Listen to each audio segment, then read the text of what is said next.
I know you're gonna dig this. You are now tuned in to Atlanta's hottest radio show. Oh, this is Drake. This Tiger Young Money's on. It's your boy Wiz Khalifa, man. This is Big Sean. Yo, what's up, y'all? This is Kanye West. This Jay-Z. Yeah. The hottest DJ mixing the beats. Swanky 94.6 The Heat. With your host, Kennedy We're shutting it down in the studio.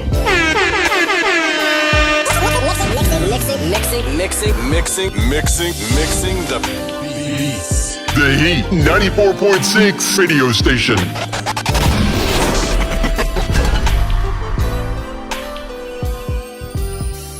Gentlemen, boys and girls, welcome back to another exciting podcast. Today, this is the Heat broadcast. I guess you guys can say that this is the Heat broadcast for tonight, a wonderful Monday, but also kind of a new K.L.P double take episode. I know we got T in the studio. We haven't done a K.L.P double take in a couple of months, and we apologize for that for our fan base, because simply, obviously, we've got two films out there for Prime right now, and we've been working on our films the past couple of months. That's where we've been. That's how we haven't been doing the K.L.P double take. We've have Street Style, A New York Culture, and Hardline Second Term available right now on Prime Video, and we've been focusing on that. So that's why we haven't had the crew in the studio, and T and I haven't been doing the K.L.P double take because we've been busy with that, and also we've been busy with podcasting and the Beyond Swanky podcast, which that show's coming back this week, by the way. But today's podcast is a little bit different, right? I had to give you guys something.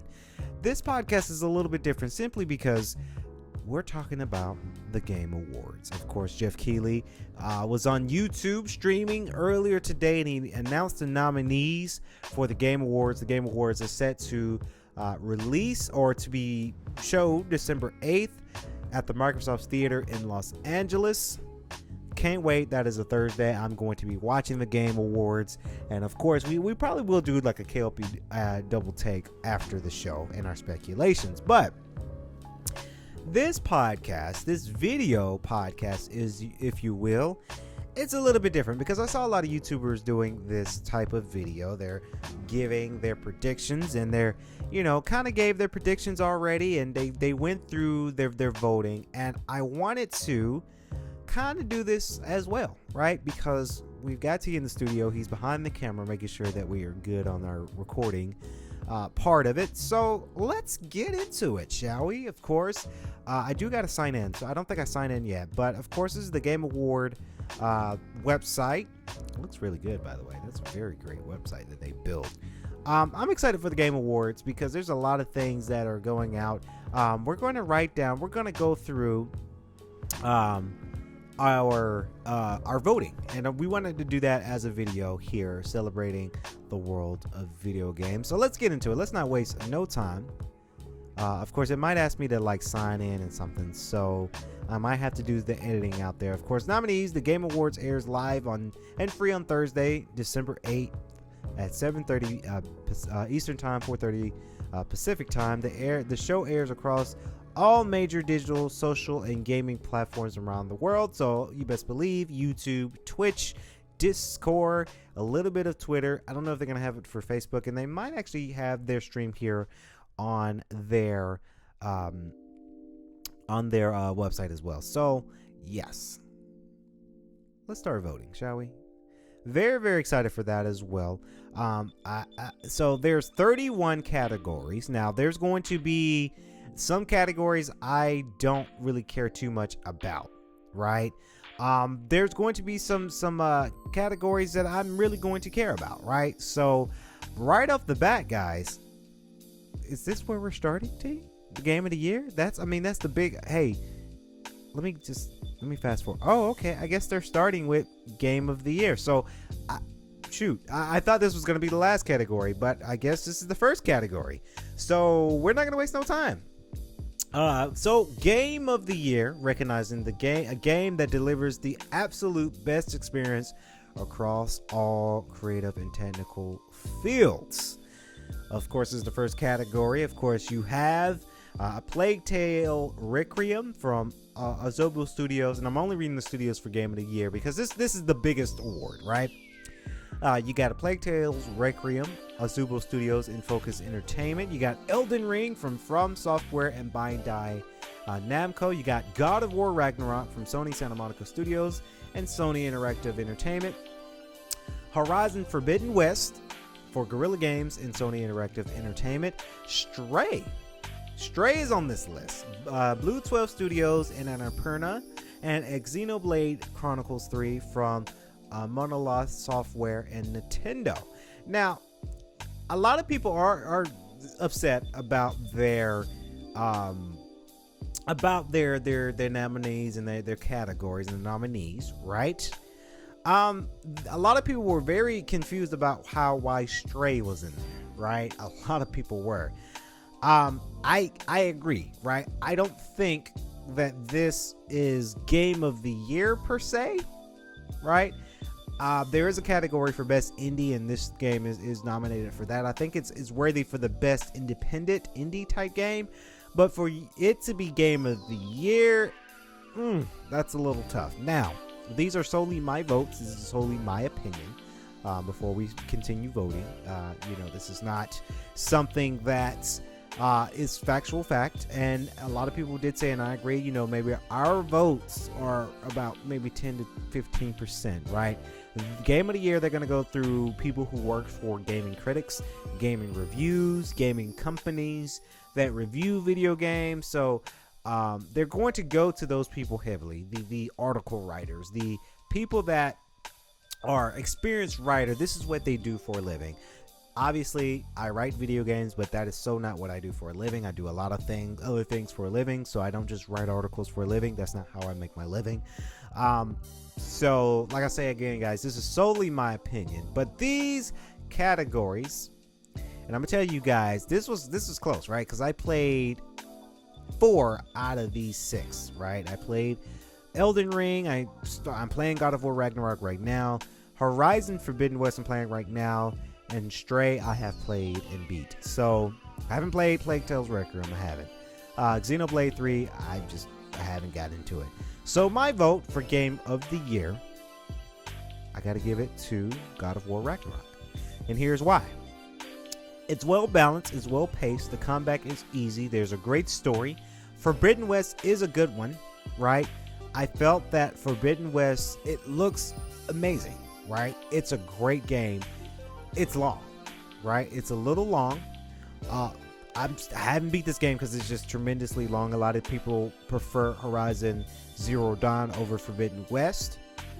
Elden Ring I played. I died so many times. It's too hard for me. And I bought it, but it was a game that, I bought and I thought I was going to like it as much as a lot of people did. I didn't really like it. I have it on my PlayStation, and it hasn't been touched since I bought it, and that was about months ago because it was just too hard for me. God of War has my vote. Okay, so it's asking me to sign in. So give me a minute, guys. Okay, so we're back. We had to edit that part out because they're asking me to sign into my Gmail. I didn't want to give y'all my Gmail login, obviously. So like I say, God of War Ragnarok has my vote. Okay, moving on to the next. And I'm just going back real quick to make sure. Okay, so there it is. My vote has cast for God of War. Best Game Direction. This is awarded for the outstanding creative vision and innovation in a game direction and design. Here are the nominees for that. This is just my vote for K.L.P Entertainment. This is not the official vote winners, obviously. Elden Ring, and we're not going to read the studio because you guys know. Elden Ring, God of War, Ragnarok, Horizon Forbidden West, Immortality, and Stray. Of course, the best game direction. And this is hard. This voting part is hard. Of course, awarded for the outstanding creative vision and innovation in a game direction and design. Now, I think my vote has to go because we gave God of War Ragnarok Game of the Year, but best game direction, I have to say Horizon Forbidden West, simply because of the direction of it and the design, right? The creativeness in this game is what I would vote for this. Not saying that God of War is not worthy. Obviously, I cast my vote for God of War for Game of the Year, but Horizon Forbidden West has to give my best direction, in my opinion. Moving on, best narrative for outstanding storytelling and narrative development in a game, of course. And most of these games we're gonna see throughout the whole list here: A Plague's Tale, Requiem, Elden Ring, God of War Ragnarok, Horizon Forbidden West, and Immortality. When you're talking about a best story-driven type of game, my vote goes to God of War Ragnarok. I'm playing the game right now. I haven't beat it, but I really like the narrative. I like the characters involved when it comes to Atreus and Kratos. I like that story. I like how it's developing into this final finale of this God of War, or this reboot of God of War. Elden Ring is a good gameplay, but there's not really much of a narrative there, right? Horizon Forbidden West has great narrative, but sometimes you can get a little lost in their narrative. Like, you can get really confused about the story. Plague's Tale, Requiem, I'm kind of weaving them out because honestly I haven't played that game. So Immortality, I don't know about best narrative. So moving on, best art direction for outstanding creative and or technical achievement in its artistic design and animation. Of course, we've got Elden Ring, God of War Ragnarok, Horizon Forbidden West, Scorn, and Stray.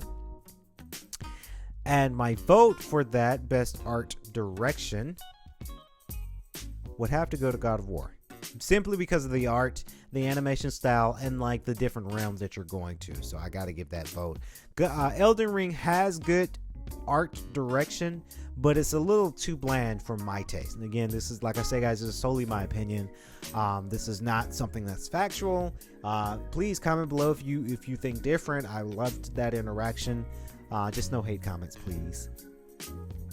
Moving on, best score and music. This is tough, right? For outstanding music, inclusive of score, original song, and or licensed soundtrack. Of course, you got a Plague's Tale Requiem, Elden Ring, God of War Ragnarok, Metal Hellsinger, Xenoblade Chronicles 3.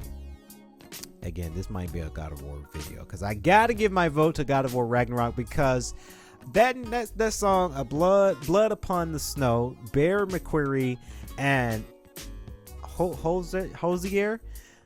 That song is phenomenal, guys. I'm sorry. I listened to that song actually on my way to the studio tonight because I listened to that song. That song is fantastic. Hosier's voice in that harmony, his whole lyrics in this song, Bear McQuarrie's composing is quite amazing. Metal Hellsinger, I'm not into metal. I'm sorry. That's why I voted out for Metal Hellsinger because they did more of a metal type song. I'm not a fan of metal. I'm sorry. People screaming and stuff. Xenoblade Chronicles, their songs and their score, it's just kind of generic, as well as Plague Tale's Requiem is kind of generic. Elden Ring does have that good, has good music, but if you're in the category here, original or licensed song, they went all out. They had an actual artist sing their theme song, Blood Upon the Snow.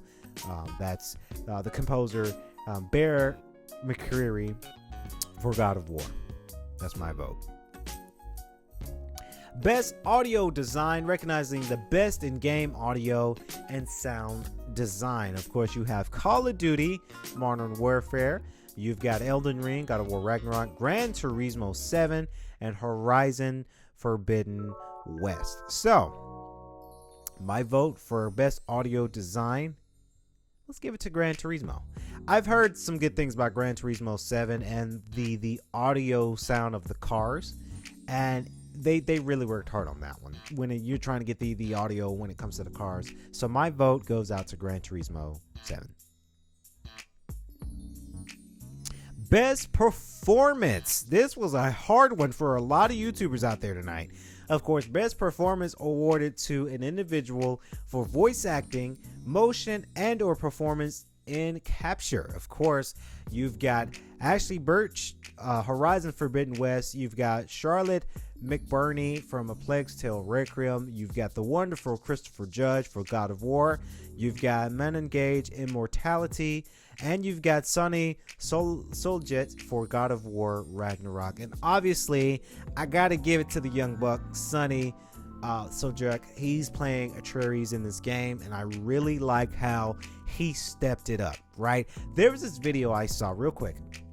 There's a video that I saw of him having some challenges of him playing Atreus as a young kid in God of War, the 2018 version. There was a lot of troubles for him because this was very new to him. He was very shaky, and Christopher George had to go to him and had to say, hey, look, this is your shot. Don't blow this, right? He really stepped up. As he hits that puberty, he grew up a little bit. His dialogue between him and Christopher Judge, Kratos and Atreus' characters, he really stepped up. So I gotta give that vote for this young man, Sunny Soljet. He did really well to play Atreus in God of War. So that's my vote. Games for impact, of course, for a thought-provoking game with a pro-social meaning or message. Of course, you've got a Memoir Blue, As Dusk Falls, Citizen Sleeper, Inling Extension is Forever. You got Hindsight, and I Was a Teenage Eco-Colonist. Hopefully I pronounced that right. And my vote, again, is for a thought-provoking game with a pro-social meaning and message. I've got to give it to A Dusk Falls. I like it. I like how they have the movie element. I like how you have to make quick decisions on a timer, and then each decision you made, it impacts the whole story. Very thought-provoking. So, of course, my vote casts out to A Dusk Falls. Good game, by the way. Good game. Best ongoing. This category, I really don't care about that much, but of course, best ongoing is awarded to a game for outstanding development of an ongoing content that involves the player experience over time. Of course, you got Apex Legends, Destiny 2. I didn't even know people still playing the game. Final Fantasy, Fortnite, and Genshin Impact. Of course, best ongoing series for sure. I think I'm gonna give it a Final Fantasy, right? Because that's the game that everybody's talking about the most. Apex Legends and Fortnite, a lot of people are just like, okay, yeah, you play that, but I didn't even know that. Well, we saw this being a category. Destiny 2, there's folks still playing that. Genshin Impact is good, right? But I think a lot of people are just not talking enough about Genshin Impact. Not saying that it's a terrible game, it's a fantastic game, but Final Fantasy is a game that everybody's talking about. Best Indie for outstanding creative and technical achievement in a game made outside the traditional publisher system. Of course, you've got Cult of the Lamb, Neon White, Sifu, Stray, and Tunic. Obviously, I'm giving it to Stray. I played the game. I really like this game for Best Indie. This is a game that's very unique. You're playing a cat. Not saying Sifu wasn't good. Sifu was good, but I gotta give it a Stray because this is different, right? This is a game you have not seen before. We've seen games like, well, not just like Sifu. We've seen fighting games like Sifu, right? I like Sifu's development, how you die and you get older, but Stray, everybody was talking about Stray. I think, me and you did a double take about Stray, so we got to give it to Stray. Haven't played Neon White. I think it's a little bit boring in my opinion. Cult of the Lamb, I haven't played. Tunic is a good one, right? It's a good indie. It's really, really good. But my heart's on Stray because I played Stray and I enjoyed Stray. Of course, best mobile game. For the best game playable on a mobile device, I don't play games on mobile. My phone just doesn't have enough space with all my film stuff, my photography, and all my other stuff. I don't have space on my phone, but I will vote for this. This game is mobile. Of course, you've got Apex Legends Mobile, Diablo Immortal. A lot of people had negative reviews by the game. Genshin Impact, Marvel Snap, and Tower of Fantasy. Best mobile, I have to give it to Genshin simply because the gameplay mechanics on mobile is pretty good. Now, I play Genshin Impact on my PlayStation 5, so I know that's a little bit unfair. I've played Apex Legends Mobile, not really huge fan. Diablo Immortals, they said that wasn't too good. Marvel Snap, Tower Fantasy I haven't played, so I got to give it to Genshin Impact. Our next category, and comment below if you're enjoying the video or podcast version of this this special episode, if you will. Best community support, recognizing the game for outstanding community support and transparency and responsiveness, inclusive of social media activity and game updates and patches. Of course, you got Apex Legends, Destiny 2, Final Fantasy, Fortnite, and No Man's Sky. Geez, I don't know who to vote for in this one because some of these games I just haven't played. I think I'm gonna give it to Final Fantasy because I'm just a fan of Final Fantasy. I know this is kind of an unfair cast, but I just, I haven't played most of these games on this list, so we're gonna move on. Innovation and accessibility, recognizing software and or hardware that is pushing the minimum forward by adding features, technology, and content to help games be played and enjoyed by even a wider audiences. Of course, you've got As Dusk Falls, God of War Ragnarok, Return to Monkey Island, Last of Us Part 1, and The Quarry. I don't know. I don't know if I can cast this vote because I haven't seen any games that are in this category that they recognize for accessibility. So I think I might have to skip this one because I don't know. Yeah, we're gonna skip because I don't know about this category. I haven't seen any of these games that made it easy for accessibility. So I'm gonna just skip that, and hopefully that's used for someone who actually might have seen that category. But the next category, best VR and AR, for the best game experience playable in virtual or augmented reality in respective of platforms. Woo! After the Fall, Among Us VR, Bone Lab, Moss Book 2, and Red Matter 2. Again, another one that, I don't have a VR. But Moss Book 2 I heard was pretty good in VR. So we're going to vote for that one. Best action game. This was a hard one for us. For the best game in the action genre, focus on primarily on combat. Now, you have Bayonetta 3, Call of Duty Modern Warfare 2, Neon White, Sifu, and of course, Teenage Mutant Ninja Turtles Shredder's Revenge. Now, call me biased, guys, but I gotta give it to Call of Duty Modern Warfare 2 in my vote because I'm stuck on Mission 13, Mission Alone. I hate that mission, right? But there's a lot of comeback, right? There's a lot of comeback. There's a lot of the shooting. There's a lot of the picking out a switch for a bomb. Can somebody tell me how to beat Mission 13? It's called Mission Alone. Somebody comment below because I have no idea. I died so many times. I tried it last night and I got frustrated. I just turned it off. I got so frustrated. Call of Duty Modern Warfare 2 gets my vote for best action game. Best action adventure game. This is for the best action adventure game combined combat with a traverse and puzzle solving. Of course, you got a Plague Trail Requiem, God of War Ragnarok, Horizon Forbidden West, Stray, and Tunic. These two games, I just don't know how they got nominated in this category for best action and adventure game, but sure. But I got to give it to God of War Ragnarok, right? Because there's a mix of action, but adventure and puzzle solving, guys. I got puzzled in some of the puzzles, right? So that's my vote. Moving on to best role-playing game for the best game design with rich player character customizations and progression, including a massive multiplayer experience. Of course, you've got Elden Ring, Live Alive, Pokemon Legends Arceus, Triangle Strategy, and Xenoblade Chronicles 3. Of course, best role-playing game. Obviously, I'm going to give that to Triangle Strategy. I played the demo of that game. I haven't played the full game quite just yet.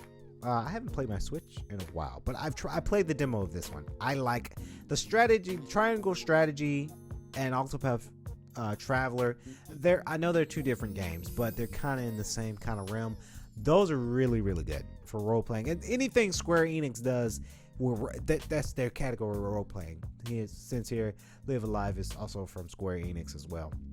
But I got to give it to Triangle Strategy. That's very role playing. Best fighting game for the best game designed primarily around head-to-head combat. Of course, the nominees are D and F Duel, JoJo's Bizarre Adventure, All-Star Battle R, King of the Fighters, XV. I don't know what I should know that number. 15? That might be 15. Multiverse and Sufu. Of course, for the best fighting game. And for the best fighting game, let's give it to Multiverses, right? Because that's a game everybody's playing and it's very unique. They got kind of the Super Smash Brothers kind of thing to it, but I can't say it's better than Super Smash Brothers. That's not what I was gonna say. I was gonna say it's better than Nintendo All-Stars Brawl though. So we're gonna give it to Multiverses. I feel like King of the Fighters is kind of the same. JoJo's Bizarre Adventure is kind of something we've seen already before in these type of fighting games. But again, we got to give it to Multiverses. Best family. For the best family appropriate for family play, of course, in respective of genre and platform. Of course, you've got Kirby and the Forgotten Land. You got Lego Star Wars The Skywalker Saga, Mario Rabbids Sparks of Hope, Nintendo Switch Sports, and Splatoon 3. I think if you're looking for the best family oriented, right, I got to give it to Star Wars, the Skywalker Saga. I played the game for PlayStation 5. I genuinely enjoy it. It's really, really fun. And I think it's best for family oriented. Not saying that Kirby Forgotten Land wasn't bad. It was fantastic. I haven't played it, but I saw a video. But it's a platformer, but for best family, right? You got to think about the family. This game has your Star Wars, but as a quirky, corny, jokey type of vibe to it. So that's where my vote lies. Best sim or strategy. This is the best game focused on real-time or turn-based simulation and strategy gameplay. And that word is kicking my ass right now. Irrespective for platform. Of course, you got Dune, Spice Wars. You got Mario and Rabbids Sparks of Hope, Total War, Warhammer 2, 2 Point Campus, and Victoria 3. Now, when you're thinking about simulation, right? You got to give it to 2 Point Campus. I haven't played this game. I do want to try this game. Sega's developed this game, the 2 Point Studios. I played on Game Pass 2 Point Hospital, and I genuinely enjoy 2 Point Hospital because you're running a hospital. With this game, you're running a campus. And I probably will pick this game up when it comes on sale, maybe for the Switch, because you guys know I work at a campus, Emory University. So that's why this game is very fitting to me. 2 Point Campus gets my vote.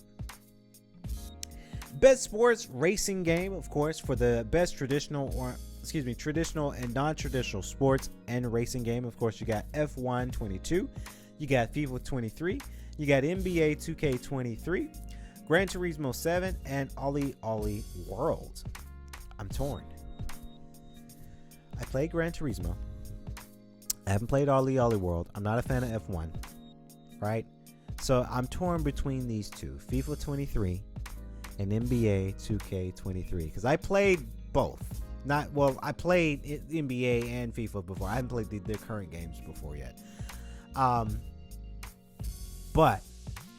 I think I'm gonna give it to FIFA 23 because I play FIFA more than I do 2K. Not saying that I don't like both. I play both and I enjoy both. I really do. But I'm more of a soccer guy than I am a basketball guy. Just a little bit. Now, I like both. I watch both.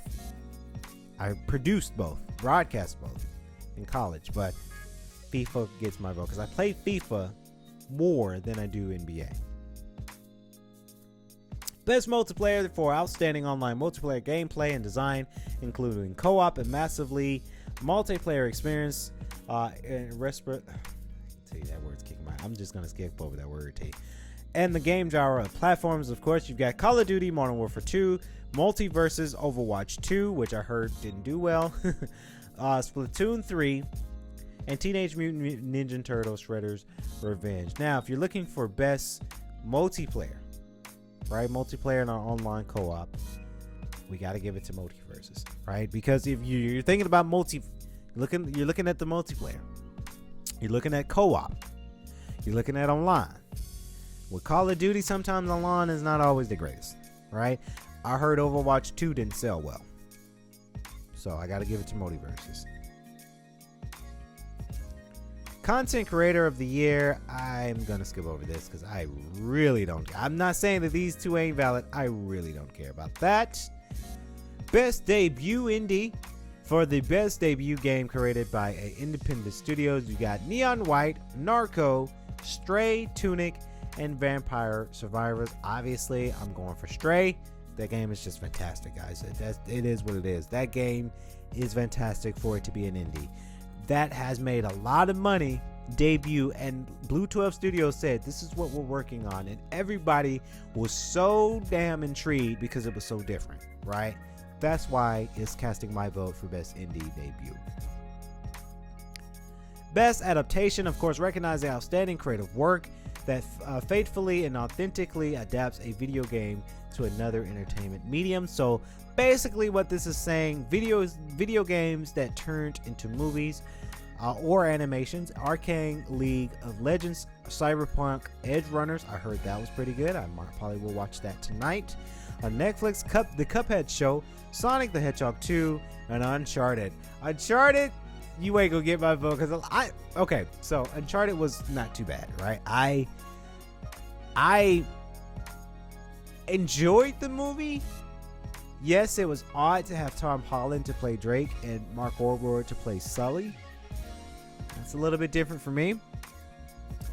So I think obviously it's because I'm a Sonic fan. I got to give it to Sonic the Hedgehog 2 because you got Sonic, Tails, and Knuckles. You've got a lot of things that's really creating from the Sonic franchise the most, or video game franchise the most. Sonic the Hedgehog 2 has my vote. Cyberpunk Edge Runners, I haven't watched that yet. If they would have made that more of a real life show somehow, then maybe. But you just made it into another anime, right? Sonic 2, this is real life, and they put a lot of work into this movie, and it sold really well, by the way. Most anticipated game, recognize all announced game that has illustrated potential to push the game medium forward. Of course, there's Final Fantasy 14. I'm probably gonna get smacked for that. Hogwarts Legacy. Well, so Final Fantasy, Hogwarts Legacy, Resident Evil 4, Starfield, and The Legend of Zelda: Tears of the Kingdom. One game that's not gonna have my vote is Resident Evil 4. Okay, it's good that they remade it and it looks really good, but okay, we've seen that before. My most anticipated game. This is hard because this is very hard. I know my vote's not going to Resident Evil 4 because we played something like this before. Legend of Zelda, I don't think it's anticipated because we all knew that this was. We all knew that. Well, we all knew all these games were coming, but okay. I gotta rule out Legend of Zelda just a little bit because it's like I played the first one, right? So it's going to be the same as the first one, just a little bit different, right? I think I'm gonna give this one to Starfield because this game is different. I gotta see about because I have my Xbox, but I don't have a Series X. I have a PlayStation 5. So I'm gonna give it to this because this is something very, very unique. That's different. Actually, no. I'm gonna change my mind. I'm gonna give it to Hogwarts Legacy because that's a game I know that I'm going to pick up and try. I feel like Starfield is going to be a good one, but it's your first-person type shooter. We've seen that before in Call of Duty, Battlefield. We've seen that before. Final Fantasy, we've seen gameplay like this. It might be different. Hogwarts Legacy is different. right? And that's why I recanted my vote and giving that vote to Hogwarts Legacy, because it's different. We'll pick that up and I'll try it when it comes out in February. Best esports game, of course. This is a game that's best game that has delivered the overall esports and experience to players, exclusive of tournaments, community support, and content updates. Of course, of genre and platforms. Of course, you've got Counter-Strike Global Offensive, Dota 2, League of Legends, Valorant, and Rocket League. Of course, if you're talking about esports, I gotta give it to Rocket League. I played Rocket League. I played Rocket League with some of my friends, and we genuinely enjoyed the game. And they're also just adding stuff to Rocket League. And it's very esporty, so that's my vote. Best esports athlete, I don't give a flying crap about that. Best esports team, I don't give a flying crap about that either. Best esports coach, I don't give a crap about that either. I mean, not saying that all of these are not valid, but I don't care about these esports events and the esports teams, and I don't care about any of this stuff. When it comes to the esports teams or events, I just don't care. So that has been it. I voted about 30 of these categories, right? So I cast my vote for 25 out of 31, leaving that the remaining 6 are categories I just don't really care about. I think they might have to, you have to vote something to move on, but they should have made the game of the year thing the last category, but it was the first. So it all goes down to the game of the year, right? That's the biggest finale, right? And as always, my game of the year cast vote was placed for God of War Ragnarok, because I know a lot of people, it's a battle between Elden Ring and God of War Ragnarok. It's these two, right? Forbidden West been out for a while, and a lot of people played it, a lot of people beat it, a lot of people are just not talking about Horizon anymore, right? It's a great game from Guerrilla Games. Not saying that it's a terrible game, it's a great game, but everybody is still talking about Elden Ring, and Elden Ring came out in March, right? Everybody's going to be talking about God of War Ragnarok for a while. So that's why God of War Ragnarok gets my vote. I really want them to win. I think they did win 2018's Game of the Year. So it'd be really cool if they won again, right? So God of War gets my vote for sure. Hopefully you guys enjoyed this special podcast. I had so much fun recording our screen and giving you guys something, a podcast for today as well, but also critiquing and give you guys my cast votes for the game of the year. We look forward to December 8th as we watch the game of the year, or watch the Game Awards, and really enjoy the show. And I'm gonna give you guys my predictions and my expectations. I'm gonna give you my predictions at a later podcast, and then I'm gonna give you my reaction after the game of the year, the Game Awards event on later on that weekend. So I cannot wait for that. So that's going to wrap it up here on our special podcast, the Heat broadcast, and another episode of the K.L.P. Double Take, by the way. I got to thank our cast crew, T. He's making sure we're streaming, we're recording good, and we sound good too. So thank you, T, for coming in and helping me out with this video. As always, please remember to like, comment, and subscribe if you're watching this video on YouTube. Again, don't forget to hit that bell notification so that way you guys don't miss that we've been uploading and we've been doing our thing. If you're watching the show on all major platforms, or you're listening to the show on all audio platforms, thank you so much. We really appreciate it. Share it with your friends so that way you guys don't miss new content from us. As your host, our cast and crew, as always, I gotta like to say, stay safe, stay swanky, peace.